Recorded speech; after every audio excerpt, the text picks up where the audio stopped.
ಓಂ ವಿಶ್ವಾನಿ ದೇವ ಸವಿತರ್ದುರಿತಾನಿ ಪರಾಸವ ಯದ್ಬಂಧ್ರಂತನ್ನಾಸವ ಓಂ ಅಗ್ನೇನಯ ಸುಪತಾರಾಯೇ ಅಸ್ಮಾನ್ ವಿಶ್ವಾನಿ ದೇವ ವಯುನಾನಿ ವಿದ್ವಾನ್ ಯೋಧಿಸ್ಮಜ್ಜೋರಾಣಮೇನ ಭೂಯಿಷ್ಟಾಂ ತೇನ ಮುಕ್ತಿಮಿದೇಮ. ನಾನು ಇಂದು ತಮ್ಮಲ್ಲಿ ಕೆಲವೊಂದು ಆಧ್ಯಾತ್ಮಿಕ ವಿಚಾರಗಳನ್ನು ಹಂಚಿಕೊಳ್ಳ ಬಯಸುತ್ತೇನೆ. ಪರಮಾಣುವು ಒಂದು ಅತ್ಯಂತ ಚಿಕ್ಕದಾದ ಕಣ. ನಾವು ಅದನ್ನು ಬರಿಗಣ್ಣಿನಿಂದ ನೋಡಲು ಸಾಧ್ಯವಿಲ್ಲ. ನಾವು ಅದನ್ನು ಒಂದು ಸೂಕ್ಷ್ಮದರ್ಶಕ ಯಂತ್ರದಿಂದ ನೋಡುತ್ತೇವೆ. ಜೀವಾತ್ಮವು ಪರಮಾಣುವಿಗಿಂತ ಸೂಕ್ಷ್ಮ. ಯಾವ ಸೂಕ್ಷ್ಮದರ್ಶಕ ಯಂತ್ರದಿಂದಲೂ ನೋಡಲು ಸಾಧ್ಯವಿಲ್ಲ. ಜೀವಾತ್ಮ ಶರೀರ ತ್ಯಜಿಸಿದ ನಂತರ ಎಲ್ಲ ಕಡೆ ಇರುವ ದೇವರೆಂಬ ಶಕ್ತಿಯ ಅಧೀನಕ್ಕೆ ಬರುತ್ತದೆ. ನಂತರ ಆ ಜೀವಾತ್ಮನ ಕರ್ಮಕ್ಕೆ ಅನುಸಾರವಾಗಿ ಮುಂದಿನ ಜನ್ಮ ಕೊಡಲ್ಪಡುತ್ತದೆ. ಒಳ್ಳೆಯ ಕರ್ಮ ಮಾಡಿದ್ದರೆ ಮನುಷ್ಯ ಶರೀರದ ತಾಯಿಯ ಗರ್ಭದಲ್ಲಿ ಸೇರಿ ಮನುಷ್ಯನ ಜನ್ಮ, ಕೆಟ್ಟ ಕೆಲಸ ಮಾಡಿದ್ದರೆ ಪಶು ಅಥವಾ ಪಕ್ಷಿ ಅಥವಾ ಕೀಟ ಮೊದಲಾದವುಗಳ ತಾಯಿಯ ಗರ್ಭ ಸೇರಿ ಪಶು, ಪಕ್ಷಿ ಅಥವಾ ಕೀಟ ಮೊದಲಾದ ಶರೀರ ಕೊಡಲ್ಪಡುತ್ತದೆ. ಇದು ಜೀವಾತ್ಮ ಶರೀರ ತ್ಯಜಿಸಿದ ಒಂದು ಕ್ಷಣದಲ್ಲಿ ಸಂಭವಿಸುತ್ತದೆ. ಆದುದರಿಂದ ದೆವ್ವ, ಭೂತ ಇವೆಲ್ಲವೂ ಕಾಲ್ಪನಿಕ, ಮಾನವ ನಿರ್ಮಿತ ಕಥೆಗಳು, ನಾಟಕಗಳು. ಜೀವಾತ್ಮ ಎನ್ನುವುದು ಒಂದು ಪರಿಮಿತ ಚೇತನ ಶಕ್ತಿ, ಅಲ್ಪಚೇತನ ಶಕ್ತಿ. ಜೀವಾತ್ಮ ಶರೀರದಲ್ಲಿ ಇರುವವರೆಗೂ ಶರೀರ ಕೆಲಸ ಮಾಡುತ್ತಾ ಇರುತ್ತದೆ. ಜೀವಾತ್ಮ ಶರೀರ ತ್ಯಜಿಸಿದ ನಂತರ ಶರೀರದ ಎಲ್ಲ ಕೆಲಸ ಕಾರ್ಯಗಳು ನಿಂತು ಹೋಗುತ್ತವೆ. ಶರೀರ ಪ್ರಕೃತಿಯಿಂದ ಬಂದದ್ದು ಮತ್ತೆ ಪ್ರಕೃತಿಯನ್ನು ಸೇರುತ್ತದೆ. ಆದರೆ ಜೀವಾತ್ಮವು ಅನಾದಿ ಕಾಲದಿಂದ, ಅಂದರೆ ಶುರುವೇ ಇಲ್ಲದ ಕಾಲದಿಂದ ಅನಂತ ಕಾಲದವರೆಗೂ, ಕೊನೆಯಿಲ್ಲದ ಕಾಲದವರೆಗೂ ಸದಾ ಇರುವ ಒಂದು ನಿತ್ಯ ತತ್ವ ಆಗಿದೆ. ಆದುದರಿಂದ ಜೀವಾತ್ಮಕ್ಕೆ ಅಮರ ಎಂದು ಕರೆಯಲಾಗುತ್ತದೆ. ಜೀವಾತ್ಮ ಕರ್ಮಾನುಸಾರ ಜನ್ಮಗಳನ್ನು ಹೊಂದುತ್ತಾ ಇರುತ್ತದೆ. ಒಂದು ಉದಾಹರಣೆಯನ್ನು ನೋಡೋಣ. ರಾಕೇಶ್ ಎನ್ನುವ ವ್ಯಕ್ತಿ ಮರಣ ಹೊಂದಿದ. ಆಗ ಜನವೆಲ್ಲ ಹೇಳಲು ತೊಡಗುತ್ತಾರೆ, ರಾಕೇಶ ನಮ್ಮನ್ನೆಲ್ಲ ಬಿಟ್ಟು ಹೋದ ಎಂದು. ಆಗ ರಾಕೇಶನ ಶರೀರದ ಕಡೆಗೆ ತೋರಿಸಿ ಕೇಳಬಹುದು, ರಾಕೇಶ ಇಲ್ಲೇ ಇದ್ದಾನಲ್ಲ, ಎಲ್ಲಿ ಹೋದ ಎಂದು. ಅದರ ಅರ್ಥ, ಇಷ್ಟು ದಿನ ಆ ಶರೀರದಲ್ಲಿ ಒಂದು ಶಕ್ತಿ, ಚೇತನ ಶಕ್ತಿ ಇತ್ತು. ಆ ಶಕ್ತಿಯ ಕಾರಣದಿಂದಾಗಿ ಆ ಶರೀರ ನಡೆಯುತ್ತಿತ್ತು, ಕೆಲಸ ಮಾಡುತ್ತಿತ್ತು. ಆ ಶರೀರದಿಂದ ಆ ಶಕ್ತಿ ಹೋದ ಮೇಲೆ ಶರೀರ ನಿಷ್ಕ್ರಿಯವಾಗುತ್ತದೆ ಮತ್ತು ಪ್ರಕೃತಿಯಿಂದ ಮಾಡಲ್ಪಟ್ಟ ಶರೀರ ಪ್ರಕೃತಿಯನ್ನು ಸೇರಿಕೊಳ್ಳುತ್ತದೆ. ಆದರೆ ಶರೀರದಿಂದ ಹೊರಹೋದ ಆ ಚೇತನ ಶಕ್ತಿ ನಾಶ ಹೊಂದುವುದಿಲ್ಲ. ಅದುವೇ ಜೀವಾತ್ಮ. ಜೀವಾತ್ಮವು ಅದರ ಕರ್ಮಗಳಿಗೆ ಅನುಸಾರ ಬೇರೆ ಶರೀರವನ್ನು ಪಡೆಯುತ್ತದೆ. ಆ ಚೇತನ ಶಕ್ತಿ ಜೀವಾತ್ಮವು ಪರಮಾಣುವಿಗಿಂತ ಸೂಕ್ಷ್ಮವಾದದ್ದು. ಯಾವುದೇ ಸೂಕ್ಷ್ಮದರ್ಶಕನಿಂದ ನೋಡಲು ಸಾಧ್ಯವಿಲ್ಲ. ಜೀವಾತ್ಮ ಶರೀರ ತ್ಯಜಿಸಿದ ನಂತರ ಎಲ್ಲ ಕಡೆ ಇರೋ ದೇವರೆಂಬ ಶಕ್ತಿಯ ನಿಯಂತ್ರಣಕ್ಕೆ ಒಳಪಡುತ್ತದೆ ಮತ್ತು ತನ್ನ ಹಿಂದಿನ ಜನ್ಮದಲ್ಲಿ ಮಾಡಿದ ಪುಣ್ಯಕರ್ಮಗಳು, ಪಾಪಕರ್ಮಗಳು ಮತ್ತು ಗಳಿಸಿದ ಜ್ಞಾನ, ಅಂದರೆ ನಿಜವಾದ ದೇವರ ಬಗೆಗಿನ ಜ್ಞಾನ, ಅಂದರೆ ಸರ್ವವ್ಯಾಪಕ, ನಿರಾಕಾರ, ಅನಂತ ಶಕ್ತಿಯಾದ ದೇವರ ಬಗೆಗಿನ ಜ್ಞಾನ, ಜೀವಾತ್ಮದ ಬಗ್ಗೆ, ಪ್ರಕೃತಿಯ ಬಗೆಗಿನ ಜ್ಞಾನ, ಇವುಗಳಿಗೆ ಅನುಸಾರವಾಗಿ ಮುಂದಿನ ಜನ್ಮವನ್ನು ಪಡೆಯುತ್ತದೆ. ಅಂದರೆ ಮನುಷ್ಯನ ಶರೀರ ಅಥವಾ ಪ್ರಾಣಿಯ ಶರೀರ, ಪಕ್ಷಿಯ ಶರೀರ ಇತ್ಯಾದಿ. ಶರೀರ ತ್ಯಜಿಸಿದ ಒಂದು ನಿಮಿಷದ ಒಳಗೆ ತನ್ನ ಮುಂದಿನ ಜನ್ಮದ ತಂದೆಯ ಶರೀರದ ವೀರ್ಯಾಣುಗಳಿಗೆ ಸೇರಿಕೊಳ್ಳುತ್ತದೆ. ನಂತರ ಆ ವೀರ್ಯಾಣು ಅಂಡಾಣುಗಳ ಸೇರುವಿಕೆ ಪ್ರಕ್ರಿಯೆ ಮೂಲಕ ಭ್ರೂಣವು ರಚನೆಯಾದಾಗ ಜೀವಾತ್ಮವು ಭ್ರೂಣವನ್ನು ಪ್ರವೇಶ ಮಾಡುತ್ತದೆ ಮತ್ತು ಶರೀರವನ್ನು ಪಡೆಯುತ್ತದೆ. ಸೃಷ್ಟಿಯಲ್ಲಿ ಕೋಟಿ ಕೋಟಿ ಸಂಖ್ಯೆಯಲ್ಲಿ ಜೀವಾತ್ಮಗಳು ಇವೆ. ನಮ್ಮ ಸಾಮರ್ಥ್ಯದ ಲೆಕ್ಕದಲ್ಲಿ ಹೇಳುವುದಾದರೆ ಅಸಂಖ್ಯ, ಅನಂತ ಎಂತಲೂ ಹೇಳಬಹುದು. ಎಲ್ಲ ಕಡೆ ಇರುವ ನಿರಾಕಾರ, ಅನಂತ, ಬೃಹತ್ ಶಕ್ತಿಯಾದ ದೇವರಿಗೆ ಮಾತ್ರ ಇದರ ಬಗ್ಗೆ ಗೊತ್ತು. ನೀವು ನನ್ನನ್ನು ನೋಡುತ್ತಾ ಇದ್ದೀರಿ ಎಂದರೆ ಅರ್ಥ, ನೀವು ನನ್ನ ಶರೀರವನ್ನು ನೋಡುತ್ತಾ ಇರುವಿರಿ. ಶರೀರದ ಒಳಗೆ ಇರುವ ನನ್ನನ್ನು ಅಲ್ಲ, ಅಂದರೆ ಜೀವಾತ್ಮವನ್ನಲ್ಲ. ನಾನು ನಿಮ್ಮನ್ನು ನೋಡ್ತಾ ಇದ್ದೇನೆ ಎಂದ ಅರ್ಥ, ನಿಮ್ಮ ಶರೀರವನ್ನು ನೋಡುತ್ತಾ ಇದ್ದೇನೆ. ನಿಮ್ಮ ಶರೀರದ ಒಳಗೆ ಇರುವ ನಿಮ್ಮನ್ನು, ಅಂದರೆ ಜೀವಾತ್ಮವನ್ನಲ್ಲ. ಜೀವಾತ್ಮ ಅನ್ನುವುದು ಪರಮಾಣುವಿಗಿಂತ ಅತ್ಯಂತ ಸೂಕ್ಷ್ಮವಾದ, ಯಾವ ಸೂಕ್ಷ್ಮದರ್ಶಕದಿಂದಲೂ ನೋಡಲು ಆಗದ ಒಂದು ಪರಿಮಿತವಾದ ಚೇತನ ಶಕ್ತಿ.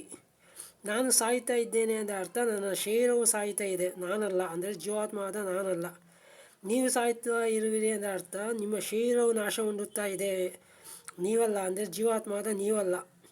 ಜೀವಾತ್ಮ ಅನ್ನುವುದು ಅನಾದಿ ಕಾಲದಿಂದ, ಅಂದರೆ ಶುರುವೇ ಇಲ್ಲದ ಕಾಲದಿಂದ ಮತ್ತು ಅನಂತ ಕಾಲ, ಕೊನೆಯೇ ಇಲ್ಲದ ಕಾಲದವರೆಗೂ ಸದಾ ಇರುವ ಅಮರ ತತ್ವವಾಗಿದೆ. ಜೀವಾತ್ಮವು ಕರ್ಮಾನುಸಾರ ಶರೀರಗಳನ್ನು ಹೊಂದುತ್ತಾ ಇರುತ್ತದೆ.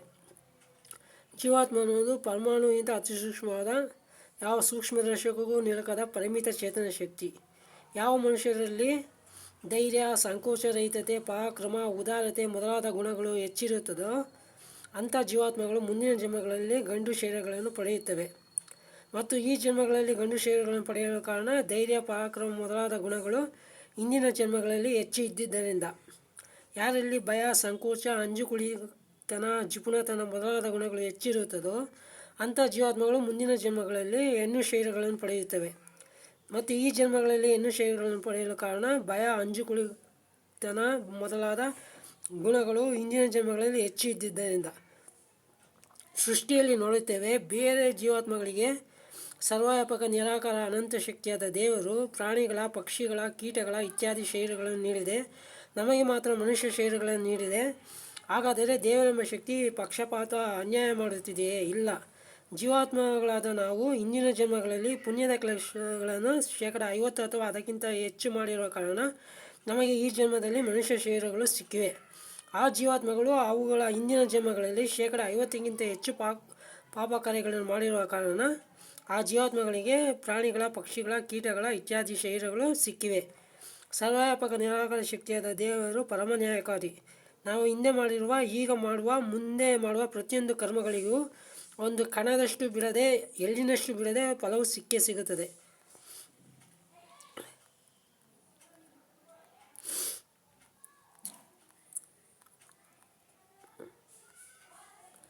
ಪ್ರಾಚೀನ ಕಾಲದಲ್ಲಿ ಅಧ್ಯಾಪಕ ವೃತ್ತಿ ಮಾಡುವವರನ್ನು ಬ್ರಾಹ್ಮಣರೆಂದು, ಯುದ್ಧ ಮಾಡಿ ಜನರ ರಕ್ಷಣೆ ಮಾಡುವವರನ್ನು ಕ್ಷತ್ರಿಯರೆಂದು, ವ್ಯಾಪಾರ ಮಾಡುವವರನ್ನು ವೈಶ್ಯರೆಂದು, ಎಲ್ಲ ರೀತಿಯ ಶ್ರಮದಾಯಕ ಕೆಲಸ ಮಾಡುವವರನ್ನು ಶೂದ್ರರು ಎಂದು ಕರೆಯುತ್ತಿದ್ದರು. ಇವುಗಳನ್ನು 4 ವರ್ಣಗಳೆಂದು ಕರೆಯುತ್ತಿದ್ದರು. ಇವು ಯಾವುದೂ ಹುಟ್ಟಿನಿಂದ ಬಂದುದಲ್ಲ. ಕಾಲಕ್ರಮೇಣ ಜನರು ಇವುಗಳನ್ನು 4 ಜಾತಿಗಳನ್ನಾಗಿ ಮಾಡಿದರು. ನಂತರ 100 ಜಾತಿಗಳನ್ನು ಜನರು ತಮ್ಮ ತಮ್ಮ ಸ್ವಾರ್ಥಕ್ಕಾಗಿ ಮಾಡಿಕೊಂಡರು. ಸರ್ವವ್ಯಾಪಕ ನಿರಾಕಾರ ಶಕ್ತಿಯಾದ ದೇವರ ಪ್ರಕಾರ ಇರುವುದು ಒಂದೇ ಮನುಷ್ಯ ಜಾತಿ. ದೇವರಿಂದ ನೀಡಲ್ಪಟ್ಟ ಜ್ಞಾನಬಂಧಗಳಾದ ವೇದಗಳಲ್ಲಿ ಒಂದೇ ಥರದ ಶರೀರ ಇರುವಂಥವನ್ನು ಜಾತಿ ಎಂದು ಹೇಳಿದೆ. ಅದರ ಪ್ರಕಾರ ಪ್ರಾಣಿ ಜಾತಿ, ಪಕ್ಷಿ ಜಾತಿ, ಕೀಟ ಜಾತಿ, ಮನುಷ್ಯ ಜಾತಿ ಎಂದಾಗುತ್ತದೆ. ಪ್ರಾಚೀನ ಕಾಲದಲ್ಲಿ ಮನುಷ್ಯರು ಮಾಡುವ ವೃತ್ತಿಗಳಿಂದ ಬ್ರಾಹ್ಮಣ, ಕ್ಷತ್ರಿಯ, ವೈಶ್ಯ ಎಂದು ಕರೆಯುತ್ತಿದ್ದರು. ಬೇಕಾದರೆ ಒಬ್ಬ ಮನುಷ್ಯ ಒಂದೇ ಸಮಯದಲ್ಲಿ ಪಾಠ ಮಾಡುವ ಕಾರ್ಯದ ಮೂಲಕ ಬ್ರಾಹ್ಮಣ ಎನಿಸಿಕೊಳ್ಳಬಹುದು, ಜನರ ರಕ್ಷಣೆ ಮಾಡಿ ಕ್ಷತ್ರಿಯ ಎನಿಸಿಕೊಳ್ಳಬಹುದು, ವ್ಯಾಪಾರ ಮಾಡಿ ವೈಶ್ಯ ಎನಿಸಿಕೊಳ್ಳಬಹುದು, ಶ್ರಮದಾಯಕ ಕೆಲಸಗಳನ್ನು ಮಾಡಿ ಶೂದ್ರ ಎನಿಸಿಕೊಳ್ಳಬಹುದು. ಇಲ್ಲಿ ಯಾವುದೂ ಯಾರಿಗೂ ನಿಶ್ಚಯವಾದುದು, ಫಿಕ್ಸ್ ಅಲ್ಲ. ಇದಕ್ಕೂ ಹಿಂದೆ ಸೃಷ್ಟಿಯಾದಲ್ಲಿ ಯಾರು ಅಹಿಂಸಕರಾಗಿ ಯಾವುದೇ ದುಶ್ಚಟಗಳಿಲ್ಲದೆ ಶ್ರೇಷ್ಠವಾದ ಆಚರಣೆಗಳನ್ನು ಮಾಡುವವರನ್ನು ಆರ್ಯರೆಂದು, ದೇವತೆಗಳೆಂದು ಕರೆಯುತ್ತಿದ್ದರು. ಯಾರು ಹಿಂಸಕರಾಗಿ ದುಶ್ಚಟಗಳಿಂದ ಕೂಡಿದವರಾಗಿ ದುಷ್ಟ ಆಚರಣೆಗಳನ್ನು ಮಾಡುವವರನ್ನು ಅನಾರ್ಯರೆಂದು, ಅಸುರರೆಂದು, ರಾಕ್ಷಸರೆಂದು ಕರೆಯುತ್ತಿದ್ದರು.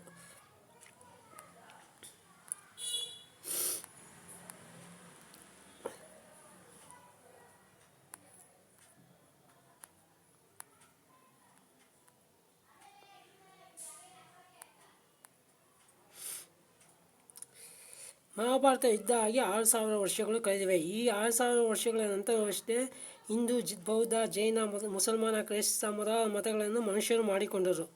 ಸಂಸ್ಕೃತ ಪದಗಳಾದ ಈಶ್ವರ ಅಂದರೆ ನಾಯಕ, ಶಿವ ಅಂದರೆ ಒಳಿತನ್ನು ಮಾಡುವುದು, ವಿಷ್ಣು ಅಂದರೆ ಎಲ್ಲ ಕಡೆ ಇರುವುದು, ಬ್ರಹ್ಮ ಅಂದರೆ ಬೃಹತ್ ಶಕ್ತಿ, ಗಣಪತಿ ಎಂದರೆ ಗುಂಪು, ಪ್ರಾಣಿಗಳ ಗುಂಪು, ಪಕ್ಷಿಗಳ ಗುಂಪು, ಕೀಟಗಳ ಗುಂಪು, ನಕ್ಷತ್ರಗಳ ಗುಂಪು ಮೊದಲಾದ ಗುಂಪುಗಳನ್ನು ಸೃಷ್ಟಿಸಿ ನಿಯಂತ್ರಿಸುವ ಶಕ್ತಿ, ಸರಸ್ವತಿ ಎಲ್ಲ ಜ್ಞಾನಗಳ ಮೂಲ ಶಕ್ತಿ, ಲಕ್ಷ್ಮಿ ಚಿನ್ನ, ವಜ್ರ ಮೊದಲಾದ ಐಶ್ವರ್ಯವನ್ನು ಸೃಷ್ಟಿಸಿರುವ ಶಕ್ತಿ, ದುರ್ಗಾ ಯಮ, ನಿಯಮ, ಆಸನ, ಪ್ರಾಣಾಯಾಮ, ಪ್ರತ್ಯಾಹಾರ, ಧಾರಣ, ಧ್ಯಾನಗಳಿಂದ ಕೂಡಿರುವ ಯೋಗದ ಸಾಧನೆಯ ಪರಿಶ್ರಮದಿಂದ ಅನುಭವಕ್ಕೆ ಸಿಗುವಂಥದ್ದು. ಈ ರೀತಿ ಸರ್ವವ್ಯಾಪಕ ನಿರಾಕಾರ ಶಕ್ತಿಯಾದ ದೇವರ ಗುಣಗಳನ್ನು ಸೂಚಿಸುವ ಸಂಸ್ಕೃತ ಪದದ ಹೆಸರುಗಳಿಗೆ ಆಕಾರಗಳನ್ನು ಕಲ್ಪಿಸಿ ಕೈಲಾಸ, ವೈಕುಂಠ ಮೊದಲಾದ ಕಥೆಗಳನ್ನು ಕಟ್ಟಿ ಶೈವ ಮೊದಲಾದ ಮತಗಳನ್ನು ಪೌರಾಣಿಕ ಜನರು ಮಾಡಿದರು. ಈ ಶೈವ, ವೈಷ್ಣವ ಮೊದಲಾದ ಮತಗಳನ್ನು ಸೇರಿಸಿ ಹಿಂದೂ ಮತ ಎಂದು ಕರೆಯಲಾಯಿತು. ಈ ಹಿಂದೂ ಮತವನ್ನು ನೋಡಿ ಮಿಕ್ಕ ಬೇರೆ ಜನರು ಬೌದ್ಧ, ಜೈನ, ಮುಸಲ್ಮಾನ, ಕ್ರೈಸ್ತ ಮೊದಲಾದ ಮತಗಳನ್ನು 6000 ವರ್ಷಗಳ ಹಿಂದೆ ಅಂದರೆ ಮಹಾಭಾರತ ಯುದ್ಧದ ನಂತರ ಮಾಡಿದರು. ಈ ಮಾನವ ನಿರ್ಮಿತ ಮತಗಳಾದ ಹಿಂದೂ, ಮುಸಲ್ಮಾನ, ಕ್ರೈಸ್ತ, ಬೌದ್ಧ, ಜೈನ ಯಾವುದೂ ಧರ್ಮವಲ್ಲ. ಸರ್ವವ್ಯಾಪಕ ನಿರಾಕಾರ ಶಕ್ತಿಯಾದ ದೇವರಿಂದ ಸೃಷ್ಟಿಯಾದಿಯಲ್ಲಿ 20,000 ಸಂಸ್ಕೃತ ಮಂತ್ರಗಳ ರೂಪದಲ್ಲಿ 4 ಜನ ಋಷಿಗಳ ಮನಸ್ಸುಗಳ ಮುಖಾಂತರ ನೀಡಲಾಗಿರುವ ಜ್ಞಾನವಾದ ವೇದಗಳೇ ನಿಜವಾದ ಧರ್ಮ ಮತ್ತು ಧರ್ಮದ ಮೂಲ. ವೇದಗಳೇ ದೇವರ ಸಂವಿಧಾನ. ವೇದಗಳಲ್ಲಿ ಹೇಳಿರುವಂತೆ ಆಚರಿಸುವುದೇ ನಿಜವಾದ ಧರ್ಮ. ನಾವು ಆಕಾಶದಲ್ಲಿ ನಾವು ನೋಡುವ ಒಂದೊಂದು ನಕ್ಷತ್ರವು ಒಂದೊಂದು ಸೂರ್ಯ, ಅಂದರೆ ಅದರ ಸುತ್ತಲೂ 1 ಅಥವಾ 1ಕ್ಕಿಂತ ಹೆಚ್ಚು ಭೂಮಿಗಳು, ಗ್ರಹಗಳು ಇವೆ.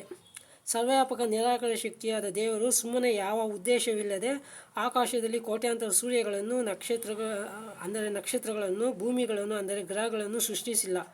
ಜೀವಾತ್ಮಗಳ ಸಂಖ್ಯೆ ಅಸಂಖ್ಯವಾದ ಕಾರಣ ಅಸಂಖ್ಯ ಜೀವಾತ್ಮಗಳ ಕರ್ಮಗಳಿಗೆ ಫಲ ನೀಡಲಿಕ್ಕಾಗಿ ಇವುಗಳನ್ನು ಸೃಷ್ಟಿಸಿದೆ.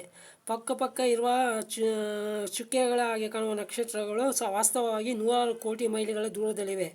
ಅವುಗಳ ನಡುವೆ ಪರಸ್ಪರ ಕೋಟ್ಯಾಂತರ ಮೈಲಿಗಳ ಅಂತರ ಇದೆ. ಅಷ್ಟು ದೂರದಲ್ಲಿದ್ದರೂ ನಮಗೆ ಒಂದು ಚುಕ್ಕೆ ಥರ ಕಾಣಿಸ್ತಿದೆ ಎಂದರೆ ಅರ್ಥ ಅವು ಅಷ್ಟು ದೊಡ್ಡದಾಗಿವೆ ಎಂದು ತಿಳಿದು ಬರುತ್ತದೆ. ವೈದಿಕ ಸಂಸ್ಕೃತ ಅಂದರೆ ವೇದ ಭಾಷೆಯಿಂದ ಆಧುನಿಕ ಸಂಸ್ಕೃತ ಭಾಷೆ ಉತ್ಪನ್ನವಾಗಿದೆ. ಆಧುನಿಕ ಸಂಸ್ಕೃತ ಭಾಷೆಯಿಂದ ಬೇರೆ ಎಲ್ಲ ಭಾಷೆಗಳು ಅಂದರೆ ಕನ್ನಡ, ತಮಿಳು, ತೆಲುಗು, ಹಿಂದಿ, ಇಂಗ್ಲೀಷ್ ಮೊದಲಾದ ಭಾಷೆಗಳು ಉತ್ಪನ್ನವಾಗಿವೆ.